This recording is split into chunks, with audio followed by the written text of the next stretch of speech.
우리는 지금 3주째 예수님이 감동하시는 믿음이 어떤 믿음인가, 그 주제를 가지고 하나님의 말씀을 우리가 상고해 나가고 있습니다. 여러분, 예수님도요 인격적인 분이시라서 서운함이 있을 뿐만 아니라 감동도 느낀다는 거예요. 감동도 하실 줄 안다는 것입니다. 어떻게 하면 예수님이 감동하실까? 여러 가지 감동을 줄 수 있는 성경에 이제 그런 여러 가지 내용들이 있지만, 특히 예수님이 감동하시는 것 가운데 하나는 뭐냐면요, 믿음이에요. 뭐라고요? 믿음. 믿음이 예수님을 정말 감동시키는 것을 볼 수가 있습니다. 사실 이 마가복음 5장에도요 그 예수님이 감동하시는 믿음을 지닌 여인이 있습니다. 12해 동안 혈루증을 앓는 그 여인이 예수님을 감동시키는 믿음을 가진 여인이었습니다만은, 이것은 우리가 다음 주에 좀 더 깊이 상고해 보기로 하고, 근데 예수님이 원하시는, 예수님을 감동시키는 그 믿음에는 도달하지 못했지만, 그러나 예수님께서 믿음을 이렇게 끌어올리시는 그 내용이 바로 오늘 본문 가운데 있습니다. 특별히 우리가 지난 주까지 살펴본 그 예수님이 감동하시는 믿음이란 두 가지였었습니다. 하나는 우리가 고난을 당할 때에 고난에는 반드시 유익이 있다라는 그 믿음을 소유하면 좋겠다. 그 믿음을 가지면 예수님께서 감동하신다라는 그러한 은혜를 우리가 경험하게 되었고요. 또 우리가 이 그 회당장 야율의 그 모습을 바라보면서 이제 죽어가는 딸을 위하여 이제 그 딸을 살리기 위한 방법으로 오직 예수님께 나아가는 그 신실한 믿음, 그 믿음이 바로 예수님께 감동을 드리는 믿음이었다라고 우리가 어림잡아서 살펴보게 되었습니다. 회당장 야율은 대단한 믿음을 가진 사람이었잖아요. 높은 회당장이었음에도 불구하고 시퍼런 젊은이인 예수님께 무릎을 꿇고 예수님께 구했던 것이죠. 또 간곡하게 구했습니다. 그리고 어떻게 해달라고 필요를 구체적으로 그렇게 요청한 그 믿음이었습니다. 그런데요, 여러분, 이러한 믿음을 가진 이 회당장 야이로라 할지라도요 2%가 부족했습니다. 몇 퍼센트요? 2%. 주님께서 감동하시기에는 아직 2%가 부족했는데, 오늘 그 부족한 2% 믿음을, 비밀을 여러분에게 말씀을 드립니다. 그것은요, 부활에 대한 믿음이었습니다. 제가 그 어제 그제 계속 이제 장례 예배를 또 오늘까지 섬기면서 이제 어떤 생각을 하게 되었냐면, 참 많은 분들이 돌아가시는구나라는 생각을 하게 되었습니다. 각자 사연이 있고 또 어쩔 수 없이 필연적인 그런 죽음에 이렇게 맞닥뜨리게 되었는데, 이 죽음이 이제 일반 사람들과 다른 그 죽음이라는 것을 제가 좀 생각을 해보게 되었어요. 여러분, 우리 그리스도인이 일반 사람들의 죽음과 다른 이유가 무엇일까요? 우리에게는 부활의 산 소망이 있다는 것입니다. 예수 그리스도의 은혜로요, 그죠? 예수 그리스도의 십자가 사건으로 인해서 우리는 일반적인 그런 죽음과 또 다르다는 것을 우리가 너무나 잘 알고 있습니다. 근데 여러분, 성경에도 죽었다가 부활한 사람들이 있는데, 그들과 우리의 또 죽음도 또 다른 점이 있습니다. 여러분, 성경에 보면 몇 명이 죽었다가 살아나는지 아세요? 혹시 좀 생각해 볼 수 있나요? 놀라지 마십시오. 무려 9명이 있습니다. 몇 명이요? 9명. 자, 한번 여러분 잘 보십시오. 구약에서 보면은요, 엘리야가 사르밧 과부의 죽은 아들을 다시 살립니다. 할렐루야. 죽은 자가 살아난다니까요. 이게 성경의 역사입니다. 또 엘리야의 후계자였던 누구입니까? 엘리사 선지자. 엘리사 선지자도 수넴 여인의 아들을 살립니다. 할렐루야. 구약 성경에서 이처럼 죽은 사람이 살아나는 기적이 2번 일어나게 됩니다. 근데 신약 성경에 들어오면은요, 더 많은 죽었던 사람들이 살아납니다. 어떤 사람일까요? 오늘 본문에 등장하는 바로 회당장 야이로의 딸이 죽었다가 살아납니다. 예수님께서, 우리가 이따 살펴보겠습니다만, 달리다굼 선포하시니까 죽었던 소녀가 일어나는 기적이 일어나게 되었습니다. 그뿐입니까? 과부의 아들이 살아나는데, 나인성 과부의 아들이 죽었다가 살아납니다. 예수님께서 이 나인성 과부의 아들을 살리신 것이죠. 기적이 일어나는 것입니다. 예수님께서 손수 죽은 사람을 살리셨습니다. 또 예수님은 어떤 사람을 살리셨습니까? 나사로. 그렇죠. 요한복음에 나오는 나사로를 죽인 다음에 냄새가 나고 그리고 죽은 지 며칠이 지난 그 나사로를 살리십니다. 그러므로 말미암아 이 예수님께서는 삶과 죽음을 통제하시는 분일 뿐만 아니라 죽음의 권세까지도 꺾어버리시는 완벽한 메시아이심을 증명하십니다. 그뿐만 아니죠. 베드로도 죽은 사람을 살립니다. 누구냐면요, 사도행전에 보면 다비다로 알려진 도르가, 우리가 이제 새벽기도회 때 이제 사도행전 계속 우리가 묵상해 나가고 있는데 얼마 전에 이 바로 베드로가 도르가라고 하는 사람을 살린, 그 여인을 살린 그 내용을 우리가 상고했습니다. 사도 바울도요, 죽은 사람을 살립니다. 사도 바울도 송별회장에서 이제 설교를 하고 있는데 설교를 듣다가 꾸벅꾸벅 졸다가 떨어져 죽은 사람이 있어요. 혹시 누군지 아세요? 유두고라는 사람입니다. 사도행전에 보면 유두고라는 사람을 죽은 사람 가운데서 살리는 그 기적이 일어나고요. 무엇보다도 부활의 산 증인은 예수 그리스도이십니다. 그래서 이처럼 총 9명의 이제 예수님을 포함해서 9명의 사람이 죽었다가 살아나는데, 예수님을 제외한 사람들과 우리의 죽음과 어떤 차이가 있을까 한번 생각을 해보십시오. 여러분, 한 번 죽었다가 살아난 사람도 예수님을 제외하면 그 사람들이 다시 살아나나요? 여러분 어떻게 생각하십니까? 그 사람들도 다시 죽어요. 그죠? 나사로가 지금까지 살아있을 이유는 없잖아요. 도르가가 다시 살았다는 그 얘기도 없잖아요. 그리고 유두고가 지금까지 살아있다는 그런 증거도 없잖아요. 죽었다가 살아난 사람도 언젠가는 다시 또 죽게 되어 있습니다. 근데 우리에게는 참 소망이 되는 것이 무엇이냐면요, 우리에게는 죽으면서도 영원히 죽지 않은 영원한 생명이 우리 가운데 있는 줄로 믿습니다. 그런 면에서 우리는 굉장히 복된 그러한 믿음의 사람들이라고 할 수가 있는 것이죠. 여튼 제가 이처럼 죽음을 이야기하는 것은 오늘 본문 가운데 우리가 살펴보았던 것처럼 회당장 야이로의 딸이 죽어가는 그 일이 일어나기 때문에 그렇습니다. 여러분, 오늘 말씀을 통해서 예수님이 기뻐하시는 그 믿음의 어떤 그 경지라고 할까요? 그 경지 가운데 하나는 뭐냐면요, 낙심하지 않는 믿음이어야 한다는 사실입니다. 어떤 믿음이라고요? 주님이 감동하시는 믿음이 어떤 믿음입니까? 낙심하지 않는 믿음이에요. 낙심하지 않는 믿음.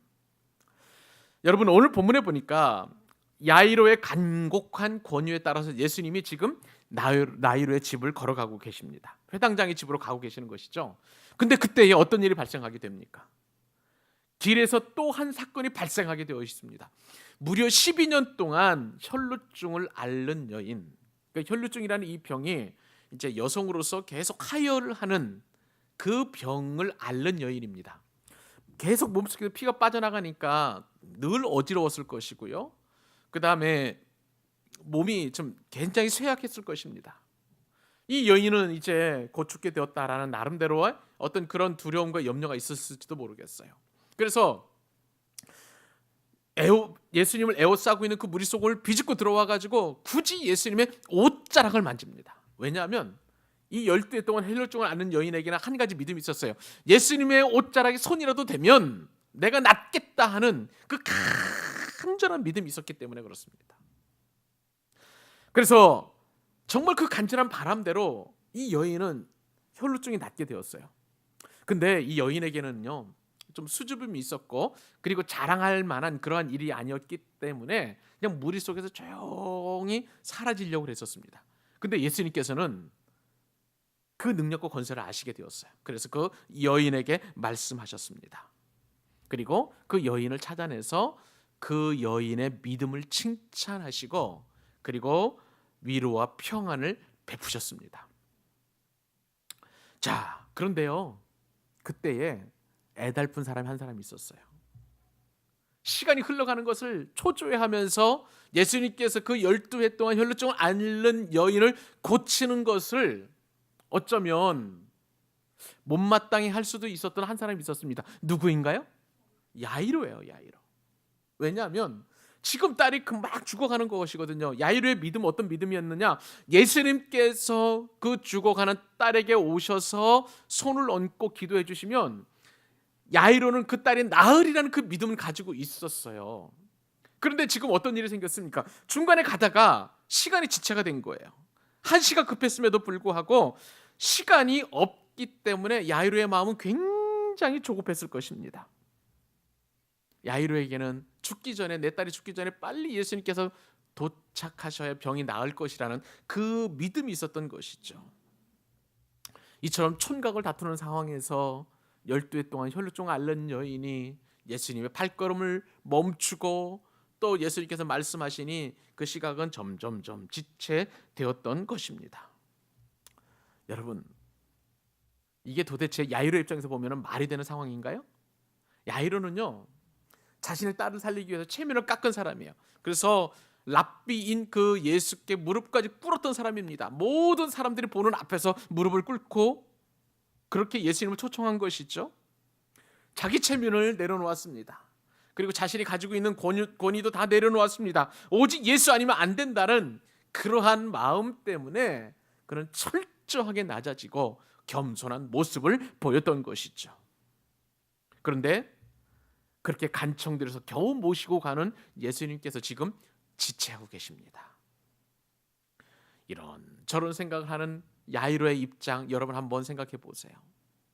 그 야이로의 모습에서 우리의 모습은 발견할 수 없을까요? 걱정이 많고 예수님을 믿는다 하면서도 어떻게 보면 내가 원하는 방법으로, 내가 원하는 시간으로 그렇게 예수님을 모시고 가서 예수님께서 기적을 베풀어 주기를 원하는 그 믿음.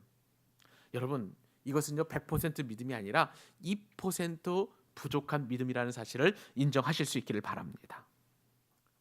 아니나 다를까요? 기어이 일이 터지고 말았습니다. 예수님을 이제 모시고 가는 그 도중에 사람이 왔어요. 집에서 기별이 온 것입니다.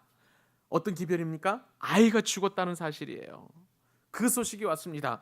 일이 더 좋아져야만 하는 것인데 예수님과 함께 동행하면 이제 소망이 생기고 문제가 해결이 되어야 되는데 예수님께서 지체하시는 바람에 더 일이 엉망이 되었고 더 어렵게 되고 말았던 것입니다. 여러분, 이것이 바로 인생이에요. 우리가 살아가는 인생이라는 것입니다. 사랑하는 딸을 살리기 위해서 예수님을 모시고 가는 중에 딸이 죽었다는 말을 회당장 야이로가 듣게 되었습니다. 너무나 난처해졌습니다. 이제 그는 어떻게 할 바를 모르고 딜레마에 빠졌습니다. 집에서 온 사람이 선생님을 더 이상 괴롭게 하지 마소서라고 하는 그 요청 말을 듣게 되었으니 이제 그 말은 무엇입니까? 딸이 죽었으니까 더 이상 헛된 발걸음 하지 말라는 그런 요청 아니겠습니까? 야이로에게는 더 이상 소망이 없게 되었던 것이죠. 여러분, 사람의 죽음 앞에요, 인간의 모든 가능성은 다 닫혀지고 말게 됩니다. 왜냐하면 죽음은 모든 것의 끝이기 때문에 그렇습니다. 의사들이 이런저런 약도 쓰고 또 여러 가지 방법을 통해서 사람의 생명을 연장하려고 하지만 그러나 숨이 끊어지게 되면 더 이상 손 쓸 방법이 없는 거예요. 그냥 그래서 흰 천으로 그 육신을 이렇게 가두게 되는 것이죠. 모든 가능성은요 살아 있을 때의 이야기입니다. 죽게 되면 모든 가능성은 다 내려놓게 되고 그리고 더 이상 소망이 없게 되는 것입니다. 바로 인간의 한계가 거기에 있는 것이죠. 아무리 사랑한다고 한들 한계가 있습니다. 그리고 죽으면 모든 것이 끝이 납니다. 여러분, 딸이 죽었다는 그 이야기를 들은 야이로의 심정은 어땠을까요? 이렇게 하지도 못하고 저렇게 하지도 못하고 완벽한 절망이 지금 야이로의 마음을 사로잡고 있습니다. 예수님을 모시고 가야 하나 말아야 하나 이젠 더 이상 의미가 없는 그런 일이 되어버리고 말았습니다. 야이로가 예수님을 찾고 예수님 발 아래 무릎을 꿇고 엎드렸던 그의 믿음은 여기까지였습니다. 야이로에게는 한 가지 부족한 믿음, 즉 나는 부활이요 생명이니 나를 믿는 자는 영원히 죽지 아니하리라는 이 부활의 믿음과 신앙이 야이로에게는 없었던 것이죠. 바로 이런 상황에서 야이로의 믿음은 한계가 있었던 것입니다. 여러분, 이러한 진퇴양난에 빠진 그 야이로의 모습을 바라보면서 우리는 어떠한 삶과 어떠한 믿음을 소유해야 할까요? 야이로의 그 상황을 다시 한번 생각해 보았습니다. 그 상황에서 야이로는 얼마나 화가 났을까를 생각해 보게 되었습니다. 여러분, 우리 같으면 그 상황에서 예수님께 어쩌면 원망의 말을 마구 쏟아내지는 않았을까요? 예수님, 우리는 급한데 왜 예수님께서 지체하십니까?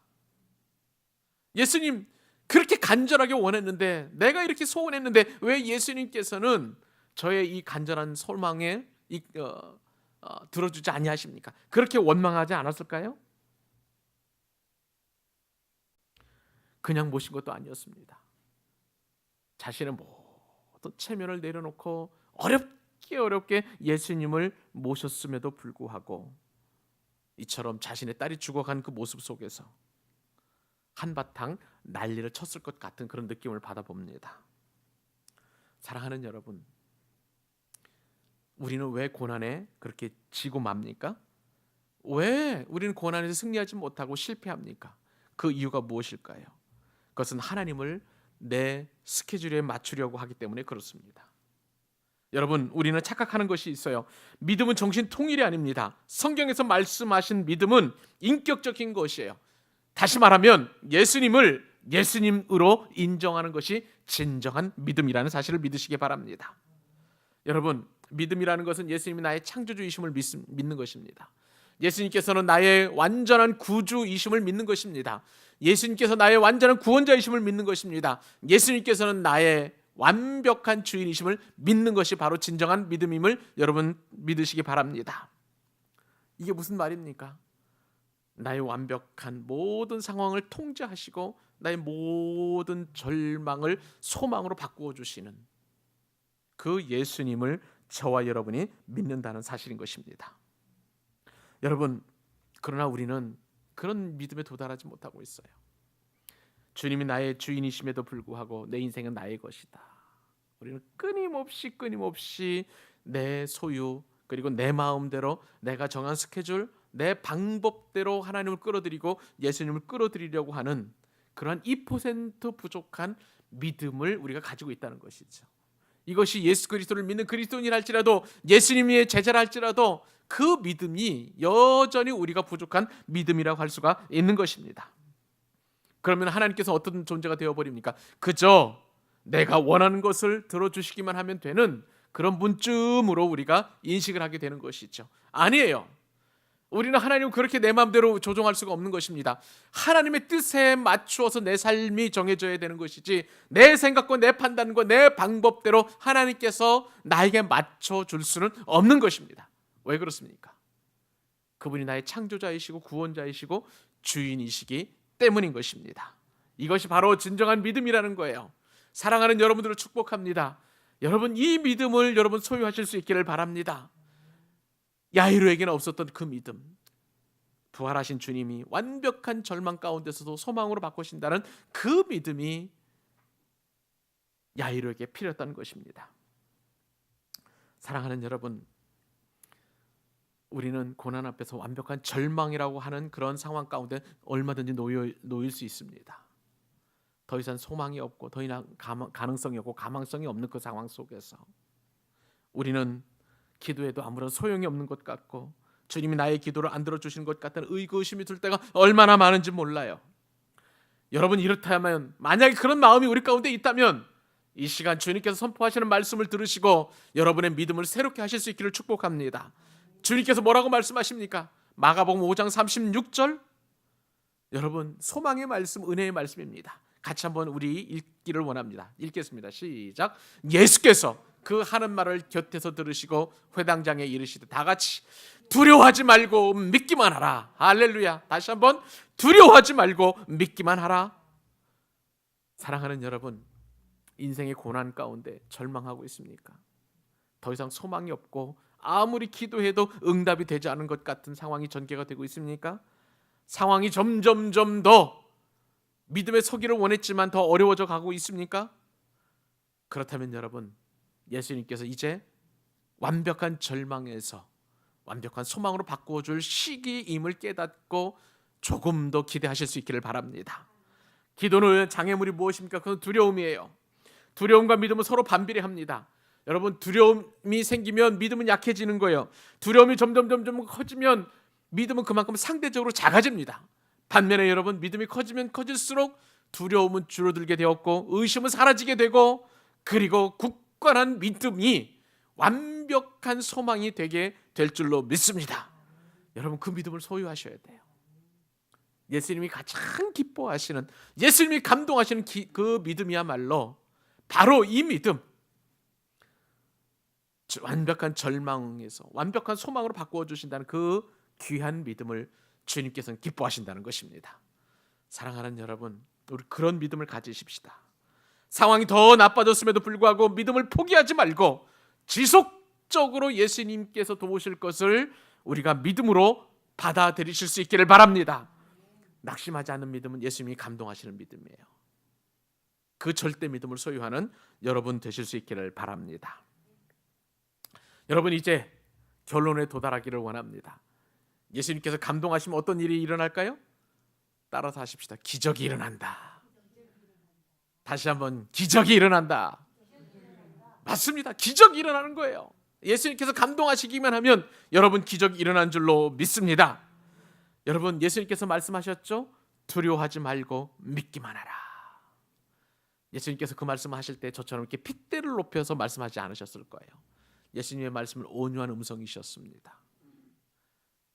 슬픈 마음을 가진 야이로를 위로하기에 충분한 따뜻한 음성이셨을 거예요. 야이로야, 두려워하지 말고 믿기만 하라. 여러분, 그 말씀 앞에, 그리고 이 말씀을 하시는 예수님의 확신 속에 야이로는 깊은 신뢰감을 갖게 되었을 것입니다. 지금 야이로의 상황은 최악이지만 더 이상 완벽한 절망으로서 더 이상 소망을 꿈꿀 수 없는 상황이었지만 예수님의 이 온유한 음성을 듣고 두려워하지 않고 그는 믿음으로 한 단계 더 성숙해지는 은혜의 자리로 나아가게 되었습니다. 그럴 때 야이로의 마음은 예수님처럼 그렇게 예수님이 주시는 평안으로 가득 채워졌을 거예요. 여러분, 우리는 누구나 다 고난을 받았습니다. 그런데 정말 고난의 어떤 극한 정점에 이르면 그 정점에 이르기까지 계속 안달복달합니다. 불안하고 좌절하고 의심이 생기고, 또 어떤 때는 하나님에 대한 원망도 생기고, 그럴 때 여러분, 우리가 흔히 표현하는 말로 그냥 다 내려놓는다는 표현이 있잖아요. 근데 그것이 지나 끝까지 정점에 이르면은요, 거의 포기할 정도의 수준까지 이르게 됩니다. 이게 이제 내려놓는 단계인데요. 그럴 때 내려놓게 되면 어떤 마음이 드냐면은요, 마음에 평안이 생기는 거예요. 정말 이제는 내가 더 이상 염려할 수도 없고 염려해서도 안 되는 그 상황 가운데 전개가 되면, 이게 어떤 사람들은 그냥 에라 모르겠다라는 그런 식으로 표현할지 모르겠지만 그게 아니에요. 믿는 사람에게는 그렇게 간절하게 하나님 앞에 소원을 구했으면 어느 순간에 이르게 되면 정점에서 마음의 평강이 찾아옵니다. 여러분, 그때는 하나님이 역사하시는 시간이에요. 하나님께서 임재하시고 그 문제를 직접 해결하시기 위한 그 시간인 줄 믿으시기 바랍니다. 그러므로 주님께서 우리에게 말씀해 주셨잖아요. 아무것도 염려하지 말고 오직 모든 일에 기도와 간구로 너희 구할 것을 감사함으로 하나님께 아뢰라. 그리하면 모든 지각에 뛰어난 모든 것을 다 아시는 주님께서 너희 마음과 생각을 지키시리라. 우리 가운데 평안을 주시에요. 그러면 그때 여러분, 하나님께서 이제 개입하시기 시작하시는구나라고 믿으시기 바랍니다. 저는 교회를 개척하고 나서 여러 가지 이제 불안적인 그런 부분이 없지 않아 있었어요. 왜냐하면 나름대로 좀 여러 가지 환경적인 면에서 하나님께서 제 은혜 가운데 교회를 개척하시고 정말 귀한 분들이 우리와 함께 신앙생활하면서 마음에 자꾸 소망이 생겼습니다. 이제 몇 개월 뒤에는 또 이렇게 성도들이 어떻게 되고, 또 몇 개월 뒤에는 우리 교회가 이렇게까지 성장하고, 또 몇 개월 뒤에는 1년이 되면 어느 정도 모습이 되겠구나라고 이렇게 이제 나름대로 꿈을 꾸게 되었죠. 하나님 주신 꿈이라고 생각을 했습니다. 그런데요, 제 마음과 제가 가지고 있는 꿈과 교회 상황은 점점 엇박자가 되는 거예요. 반대로 되어가는 것 같은 그런 느낌이 되었습니다. 그것이 얼마 전까지 그랬어요. 얼마 전까지. 그런데요, 여러분, 제가 말씀을 묵상하다가 에스겔서 말씀, 아까도 제가 잠시 기도하다가 그 말씀을 가지고 기도했는데요. 여러분, 에스겔서 36장 38절 말씀 한번 보십시오. 에스겔서 36장 38절, 제가 한번 말씀을 찾아서 대표로 읽어드리도록 하겠습니다. 제사 드릴 양 때 곧 예루살렘이 정한 절기의 양무리 같이 황폐한 성읍을 사람의 때로 채우리라. 그리한즉 그들이 나를 여호와인 줄 알리라 하셨느니라. 다시 한번요. 에스겔서 36장 37절 38절 제가 읽어드리겠습니다. 주 여호와께서 이같이 말씀하셨느니라. 그래도 이스라엘 족속이 이같이 자기들에게 이루어주기를 내게 구하여야 할지라. 내가 그들의 수유를 양떼같이 많아지게 하되 제사 드릴 양 곧 예루살렘이 정한 절기의 양무리같이 황폐한 성읍을 사람의 때로 채우리라. 그리한즉 그들이 나를 여호와인 줄 알리라 하셨느니라. 여러분, 하나님께서는 이미 사람의 때로 그 제사 드릴 때 얼마나 막 수만 마리의 양떼들이 예루살렘 성전 앞에 가득 찼던 것처럼 그렇게 사람의 때로 채워주시는데, 근데 여러분, 여기 한 가지 전제가 있습니다. 어떤 전제냐면 37절 말씀에 따르면 주 여호와께서 이같이 말씀하셨느니라. 그래도 이것은 약속인데 이스라엘 족속이 이같이 자기들에게 이루어 주기를 어떻게 하라고요? 내게 구하여야 할지라. 기도하면 이루어 주신다는 거예요. 하나님은 이미 우리의 모든 것을 다 알고 계시는 분이세요. 우리의 어떤 문제를, 그리고 어떤 상황을, 어떤 형편인지를 다 알고 계시고 이미 주기를 준비하고 계시지만 한 가지 전제가 있어요. 기도하라는 거예요. 기도하면 주신다는 거예요. 그러므로 여러분, 이 말씀 때문에 제가 얼마나 위로를 받았는지, 이 말씀 때문에 다시 제가 한번 회복이 되었던 거예요. 여러분들 가운데 어떤 고난 문제로 인하여 하나님 앞에 뜻을 구하는 게 있으십니까? 포기하지 마시길 바랍니다. 구할 수 있기를 바랍니다. 구하라 그리하면 너희에게 주실 것이요 찾으라 그러면 너희가 찾아낼 것이며 문을 두드리라 그리하면 열리리라. 여러분, 우리가 그냥 소극적인 자세로 하나님 주시겠지 하는 것은 주님이 기뻐하시는 게 아닙니다. 주님은 그 방법을 우리에게 주시는 게 아니에요. 어떤 고난 앞에서, 문제 앞에서 주님께서 우리 길을 주시기를 원하는 것은 우리로 하여금 구해야 된다는 거예요. 다른 방법이 없습니다. 구하면 주실 때, 구하지 않으면 주시지 않는다는 거예요. 사랑하는 여러분, 우리가 회당장 야이로처럼 인생의 문제 앞에서 구할 수 있기를 바랍니다. 구하는 믿음, 주님께서 기뻐 받으시는 믿음이요, 그 믿음은 하나님이 감동하시는 믿음인 것입니다. 저는 저 나름대로 구하는 것이 있습니다. 여러분은 여러분 나름대로 가정이나 개인이나 아니면 우리 일상생활에서 이 나라와 민족을 위해서, 그리고 열방을 위해서 우리가 구해야 될 것이 너무나 많은 거예요. 하나님께서는 그 구하는 대로 그런데 다 주시마 약속하셨습니다. 이 약속을 굳게 붙잡는 것이 오늘 회당장 야이로에게 부족했던 낙심하지 않은 믿음이요, 그리고 하나님을 감동시키는 믿음이 될 줄로 믿습니다. 사랑하는 여러분, 말씀을 맺습니다. 오늘 말씀을 보니까 너무나 우리에게 소망이 되는 말씀이에요. 가장 무엇보다도 제가 이 말씀에 너무나 은혜를 받았어요. 사랑하는 여러분, 하나님이 일하십니다. 언제 일하십니까? 우리가 기도하면 그때부터 하나님께서는 일하시는 줄 믿으시기 바랍니다. 그 믿음을 붙잡는 것이 참된 믿음이요, 그리고 주님을 기쁘시게 하는 믿음이요, 주님이 감동하시는 믿음이 되는 것입니다. 그 믿음 앞에 여러분과 우리의 모든 마음을 쏟아놓고 주께서 주시는 은혜를 덧입는 저와 여러분 될 수 있기를 우리 주님의 이름으로 축복합니다. 주님의 이름으로 축원합니다. 아멘.